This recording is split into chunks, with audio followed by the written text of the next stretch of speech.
This is Ranjani Rao and I'm a design thinking facilitator and also an executive coach and a holistic life design consultant. Today I want to talk about 8 traits of an empathic leader.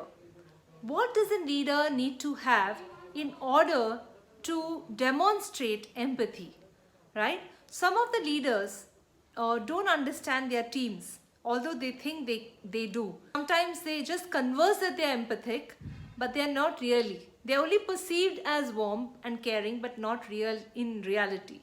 Research shows that empathy is partly innate and partly learned. It's a skill that is practiced and that can be improved. So here are some 8 ways for leaders to strengthen their empathy. First is challenge yourself to understand or wear the client's perspectives or move outside your comfort zone.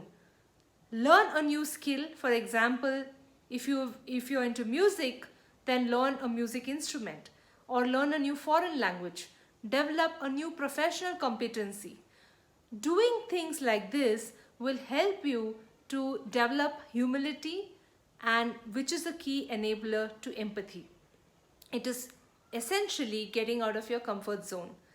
Travel, of course, not now, but travel will give you a lot of exposure to culture, and thereby it will help you to understand different perspectives. Second is to garner feedback. Listen to feedback, listen to people, and check with them periodically whether you understood how you have interpreted them. Third is work from the heart, not from the head. Sometimes our mind is too logical and we cannot empathize and we do not put emotions. Try and bring some emotions and then see if it changes your perspective. Walk in somebody else's shoes for a change. Go visit a hospital. Work with a doctor. Understand a patient's perspective. This will also tell you how a doctor sees a patient and how now you can examine whether there are any biases. We all have hidden biases, isn't it? Yes, and they do interfere with our ability to listen and empathize with our folks and teams. So thereby, sometimes when we are centered around the individual, then we are able to understand their perspective.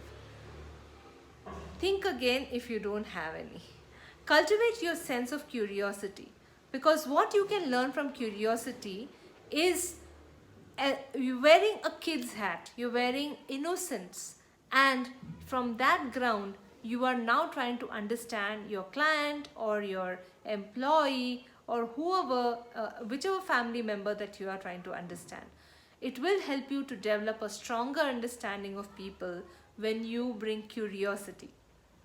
And the other tip is asking better questions. When you ask better questions which are provocative, every conversation that you have with your clients or family members or colleagues really shifts. So these are 8 ways that you as a leader can develop your empathy skills and keep practicing, because it is not learnt over a day. It is a skill that gets even more better and refined as you keep experiencing it and applying it. So I hope this helped you, and thank you for watching. I wish you a good evening or a good day from wherever you're watching.